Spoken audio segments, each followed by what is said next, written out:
Roll out করছে। এখন লোকজন চিন্তা করছে যে এটা কিভাবে ভিন্নভাবে চিন্তা করা যায়।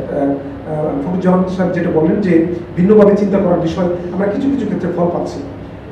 আপনার মনে পড়বে একজন ইনোভেটর একটা প্রোগ্রাম নিয়ে আসলেন যে কৃষককে মানে আমাদের অফিসারের কাছে না গিয়ে তিনি অনলাইন অথবা ইউআইএসসি থেকে একটা প্রবলেম দিবেন, এটার একটা সলিউশন অটোমেটিক্যালি তিনি পাবেন। এরকম কিছু আইডিয়া আমরা সেখানে পাচ্ছি। আপনি জানেন যে আপনার যে টকিং বক্স, যে ডিজিটাল টকিং বক্সের একটা এসছে, এটাও অ্যাক্সেস টু ইনফরমেশন সেটা করছে ফর ব্লাইন্ডস বা তাদের জন্য কাজ করার জন্য। আপনার ই টিকেটিংয়ের বিষয়টি যেটা এসছে এরকমভাবে, তো এরকম কিছু কিছু জিনিস আসছে, এটা আমাদেরকে এনকারেজ করছে। গভর্নমেন্টের এই ইনোভেশন টিমের মূলত আপনি যেটা বলেছেন যে প্রসেস ইনোভেশন, মূলত যে কাজটা একভাবে হচ্ছিল এটাকে কিভাবে আরও আকর্ষণীয়, আরও কম সময়ে আপনার যেটা A2I সবসময় বলে থাকে যে তিনটা বিষয়, যে টাইম, ভিজিট অ্যান্ড কস্ট, তাই তো? টাইম কস্ট অ্যান্ড ভিজিট, এটা কমানো যেতে পারে, এবার চিন্তা করা শুরু হয়েছে। তো আমি আশাবাদী মানুষ, আমি আশাবাদী হতে চাই যে কাজটা শুরু হয়েছে, তারা চিন্তা করছে, ক্লাস্টারিং করছেন, হ্যাকাথনে তারা আসছেন, বিভিন্ন সময় সিটিংয়ে বসছেন। আজকে এই ইয়াংদের মাঝে এসে আমার কাছে এটা মনে হচ্ছে যে এদের সাথেও আমাদের ইনোভেশন টিমের একটা কোলাবোরেশন কীভাবে হতে পারে। সো এইটুকুই আমি বলবো যে এ পর্যন্ত এটা আশাব্যঞ্জক। গভর্নমেন্ট ইনোভেশন ফ্রেন্ডলি নয় গভর্নমেন্টের এনভায়রনমেন্টটা, বাট শুরু হয়েছে, আমরা এটাতে আশাবাদী হতে চাই। এরকম কিছু সাফল্য আমাদের আছে এবং ভবিষ্যতে এগিয়ে যাবে এই প্রত্যাশা। Thank you. মনিরা, আপনার কাছে আসি। আপনি প্রাইভেট সেক্টর নিয়ে কাজ করেন। এখানে প্রাইভেট সেক্টরের ডিরেক্ট রিপ্রেজেন্টেটিভ কেউ নেই, মানে জাওয়ান ভাই আছেন, মানে সুডো রিপ্রেজেন্টেটিভ এখন। তো প্রাইভেট সেক্টরের R&D প্রবলেম, R&D মানে ধরুন তাদের সমস্যা।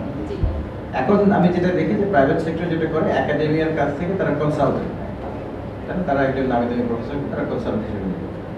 কিন্তু একাডেমিয়ার কাছে একটা অভিযোগ অবশ্য সকাল না তো আগের প্যানেলে ছিল যে academia does not understand real life, they cannot provide real life solutions. একটা অভিযোগ এসছে, ওটা নিয়ে আলাপ হয়েছে। বাট আমরা যদি ধরে নিই যে ওই অভিযোগটা সত্য না, ওই অভিযোগটা অনেকাংশে সত্য না, যদি ধরে নিই, তাহলে এরকম কি সম্ভব কিনা যে ইন্ডাস্ট্রি তাদের একটা প্রবলেম একাডেমিয়ার কাছে আউটসোর্স করবে। যেমন ধরেন টেক্সটাইলের একটা প্রবলেম তো আমরা জানি যে ওয়ার্কারদের একটা হেলথ ইন্স্যুরেন্স খুব জরুরি, it's part of human rights, it's part of labour negotiation, it's part of many different things, তাই না? তো এটা একটা ক্যাপটিভ মার্কেট আছে। তো এরকম প্রবলেম যেটা তারা হয়তো নিজেরা সলভ করতে পারছে না, তারা একাডেমিয়ার কাছে নিতে পারবে কিনা, নিতে চাইবে কিনা, আপনার কি মনে হয়? আপনি তো টেক্সটাইলের সাথে খুব ক্লোজলি কাজ করছেন, ক্যাপাসিটি ডেভেলপমেন্টে, পলিসি ডেভেলপমেন্টে অনেক সময় কাজ করছেন, কি মনে হয়?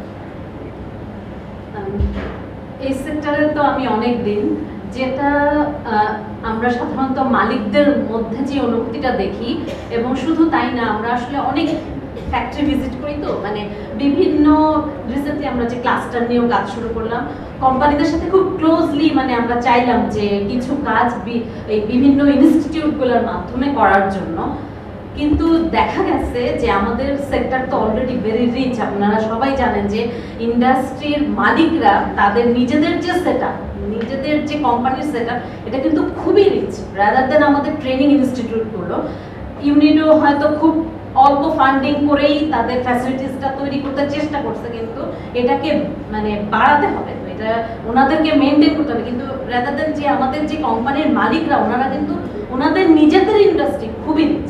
এখন ওনারা চান যে ওনাদের নিজের ইন্ডাস্ট্রিতেই হোক। আর এটা মানে আমরা যেরকম চাই যে এডুকেশনাল এস্টাবলিশমেন্টগুলোতে যেটা হয়, যদি হয় তাহলে এটা মোর স্টুডেন্টস, মোর স্কিলস পারসন জানবে, এবং এটা ইন্ডাস্ট্রির জন্যই বেশি বেনিফিটেড হবে।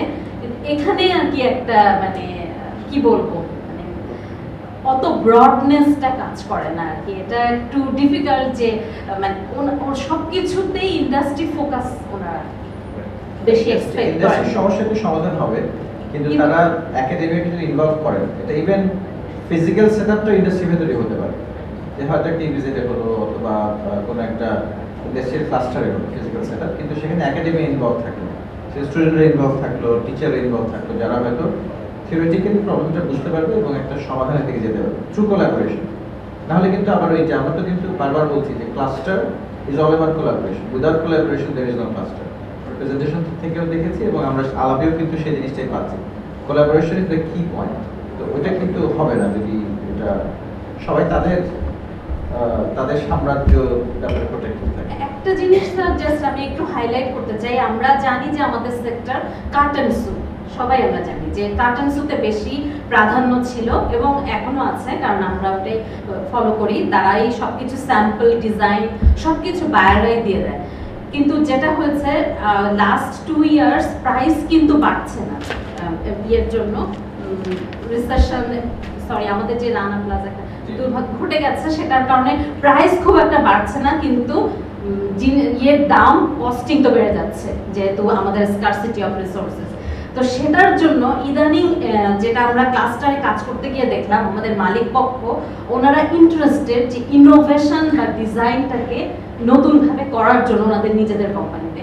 So that is the way যেখানে আমরা ইউনিভার্সিটি এবং ইনস্টিটিউটগুলোকে মানে একসাথে কাজ করার একটা অপরচুনিটি দিতে পারি। এবং ইউনিডোর main focus, I will give you the brochure, যেখানে আমাদের development of national performance cluster through these 3 training institutes in 3 different associations, যেটা আমরা 2012 থেকে হার্ডলি ট্রাই করছি, but this year in March 2014 we had this field visit again and we have the expert from the international universities and we have seen the light.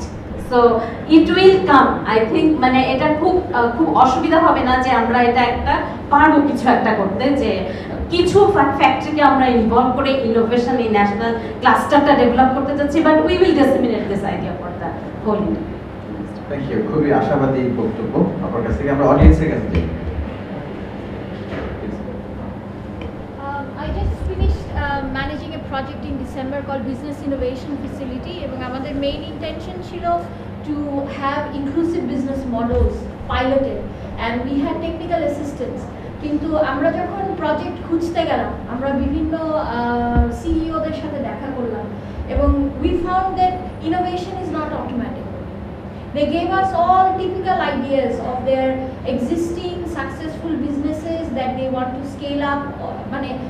Actually, we had difficulty in finding the right kind of programs that are innovative and that solves poor people's problems in a commercial manner, not in a subsidized or non-profit manner, but donor subsidized manner. এবং আমরা দেখলাম যে আসলে এটা কষ্টকর, এরকম চিন্তা ভাবনার একটা প্ল্যাটফর্মই নাই, এরকম চিন্তা ভাবনার প্রফুল ভাই যেটা বললেন যে teenagers are creative, innovative and then we structurally destroy their innovation.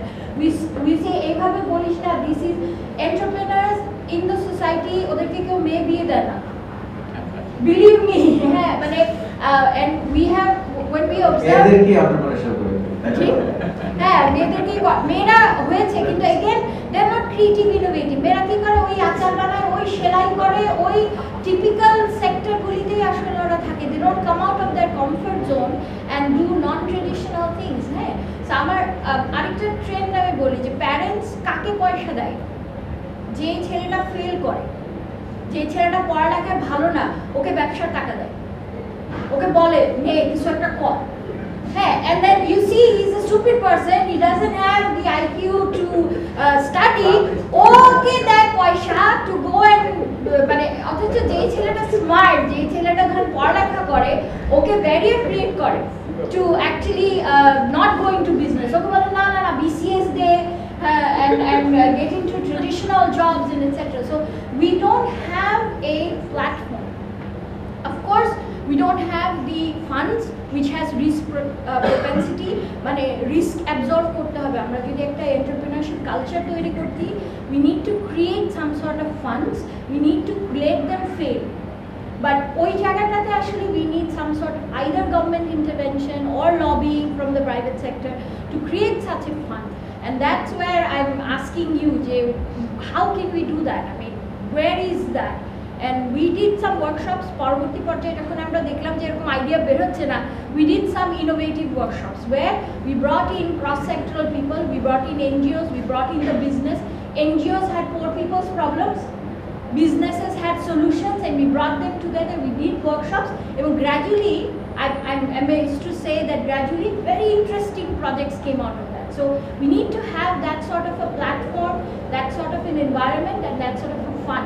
And policymakers or us who are advocating for it have to create that sort of a platform, otherwise it will never happen. Thank you. আর কেউ, আমরা কয়েকটা প্রশ্ন নিয়ে নিই, প্রশ্ন বা comment নিয়ে নিই, তারপরে আবার প্যানেলিস্ট থেকে ফিরে আসবো। জি,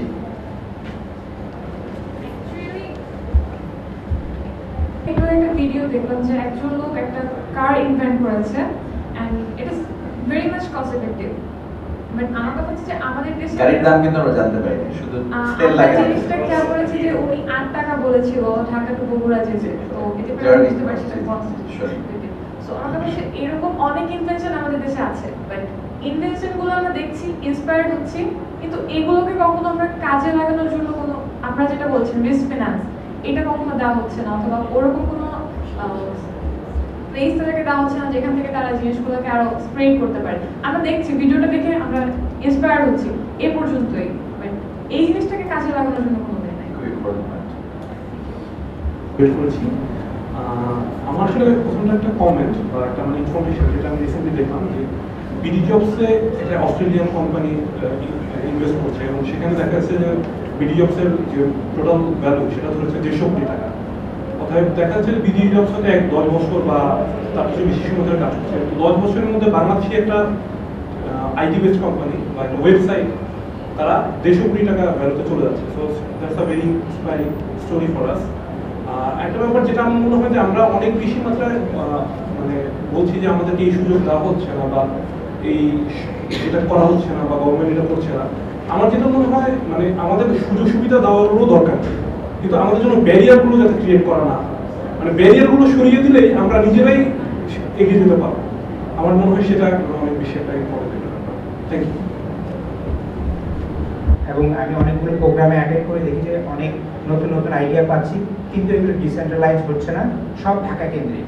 আমাদের উচিত যে পলিসি মেকারদের উচিত যে এগুলো সারা দেশে ছড়িয়ে দেওয়া, এটা আমার মানে সাজেশন।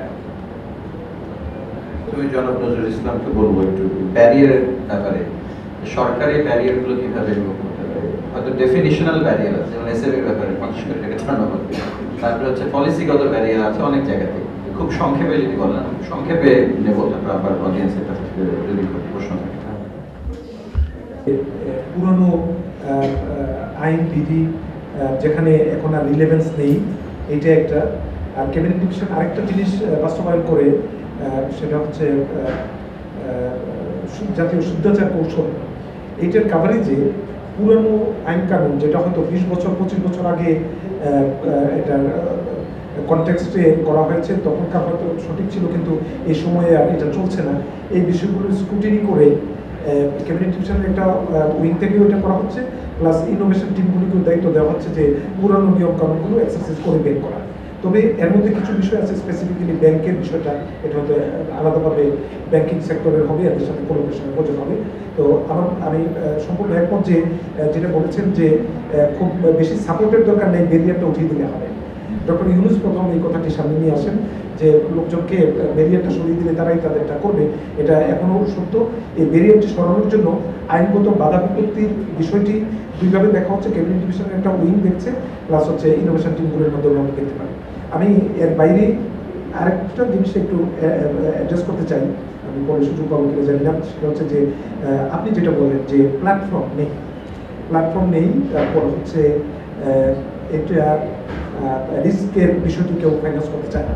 তো আমার মনে হয় অ্যাক্সেস টু ইনফরমেশন সীমিত পরিসরে হলেও কিছু একটা ফাইন্যান্স করছে, মানে প্লাস আছে যে গভর্নমেন্ট ইনোভেশন ইউনিট প্রধানমন্ত্রীর কার্যালয়ে যেটা আছে, এই প্ল্যাটফর্মে গভর্নমেন্টের সাথে বসে কিংবা প্রাইভেট সেক্টরের সাথে বসে একটা প্ল্যাটফর্মের চিন্তা আমরা করতে পারি এবং এটা সামনে নিয়ে আসা দরকার। ভারতের একটা অনুরূপ প্ল্যাটফর্মে জয়েন করার সুযোগ হয়েছিল। একজন নামটা ভুলে গেছে, ভদ্রলোকের একজন প্রফেসর, তাকে বলা হচ্ছে যে তার শরীরে রক্ত নেই, যা আছে সব ইনোভেশন। তিনি বলছিলেন যে 50 বছর যাবত আমরা এই চর্চাটি করে যাচ্ছি, তো পাশের দেশ ভারত এই গর্ব নিয়ে বলছে যে 50 বছর যাবত, সেক্ষেত্রে আমার কোনো ঐতিহ্য নেই। তো এখনও আমি মনে করি যে এই বিষয়গুলো যেটা আসছে, এটার আলোকে A2I গভর্নমেন্ট ইনোভেশন ইউনিট যেটা আছে, সম্ভব হলে ক্যাবিনেট ডিভিশনকে ইনভলভ করে একটা প্ল্যাটফর্মের চিন্তা আমরা করব। Thank you. আবার ওই যে যে যে পড়াশোনায় ভালো না তাকেই আমরা ফান্ড করি, ওটা আবার ইন্টারেস্টিং, তাই না? মানে we are funding failures. Risk financing কিন্তু এটা এখন তো মনির ভাইয়ের কাছে প্রশ্ন যে আসলে মিডিয়া কি করতে পারে এ ধরনের একটা মানে চাকরি করব না চাকরি দেবো, আপনি তো শুরু করছেন একটা অলরেডি, সেটা অনেকটা ইনফর্মাল পর্যায়ে হয়তো সোশ্যাল মিডিয়াতে, কিন্তু ন্যাশনাল পর্যায়ে যে বদলে দাও বদলে যাও যেটা বলে প্রথম আলো, এই ধরনের কিছু করা সম্ভব কিনা? মানে এটা হয়তো শুধু বসে চিন্তা করে করতে হবে, প্রথম আলো সেখানে ইনভেস্ট করতে চাইবে কিনা, দ্যাটস অলসো আনাদার কোয়েশ্চেন। আমার মনে হয় যে কয়েকটা জায়গাতে আসলে কাজ করার সুযোগ আছে। একটা হচ্ছে যে এই যে চাকরির গ্রুপটা করার পরে আমরা প্রায় মানে আমার কোনো ব্যাংক বাদ দেই, ইনফ্যাক্ট একটা মাত্র ব্যাংককে আমরা কনভিন্স করতে পারছি, সেটা আইটির জন্য, এবং একটা মাত্র ডিসবার্সমেন্ট হয়েছে 3 বছর সাকসেস, একটা ডিসবার্সমেন্ট হয়েছে। তবে একটা জিনিস হয়েছে সেটা হলো ওনারা অনেক ডিসবার্স করে এখন, কিন্তু ওনারা আইটির ডেফিনেশনটা একটু বড় করে নিছে, যাদের ঠিক ওনারা যাদেরকে খুঁজছেন তাদেরকে যেন ওটার মধ্যে দিতে পারে। ওটার কিন্তু এখন প্রায় ওনারা ওই রিফাইন্যান্সিং এর 2 বার ওটা বাংলাদেশ ব্যাংক থেকে অলরেডি 4 কোটি টাকা ওনারা করেছেন, কিন্তু আমরা যাদের জন্য ওই ক্রাইটেরিয়াটা তৈরি করেছি সেটা মাত্র একটা হচ্ছে। আচ্ছা, আরেকটা জিনিস হতে পারে সেটা হচ্ছে আমি এখন একটা জিনিস দেখি আর কি, সেটা হচ্ছে আমরা তো এখন ওয়ার্ল্ডের 38 ইকোনমি, মানে আমাদের নিজেদের একটা বড় স্ট্রেংথ আছে। যেমন আমাদের চাকরি খুঁজবো না চাকরি দেবো গ্রুপের একটা টার্গেট হচ্ছে যে by 2050 we will have 1000 entrepreneur for work. ওরা প্রত্যেকে যদি 1000 টাকা করে দেন তাহলে আমি 10 লাখ টাকা মাসে পাবো। হ্যাঁ, এটা ওই যে আনিল বলছে যে আমার জীবনের লক্ষ্য 2015 সাল পর থেকে আমি কোনো চাকরি করবো না, ওই 10 লাখ টাকা মাসে পাবো, ওটা দিয়ে আমি চলবো। ওইটা ওদের সঙ্গে আমার চুক্তি যে 1000 কোম্পানির পিছনে আমি সময় দিচ্ছি, যে যারা বানাবে ওরা খুব শিখতে নিচ্ছেন 1000 টাকা দিয়ে যাবে। মানে আমি এটা বলি যেমন 2000 আমরা শুরু করলাম 3 বছরে, এখন আমার কোনো অনুষ্ঠান বাইরে স্পন্সর করতে হয় না, এবং ওরা মার্কেট করে যে আমি স্পন্সর হবো, এটা আমরা নিচ্ছেন না কেন, আমি এখন স্পন্সর করবো।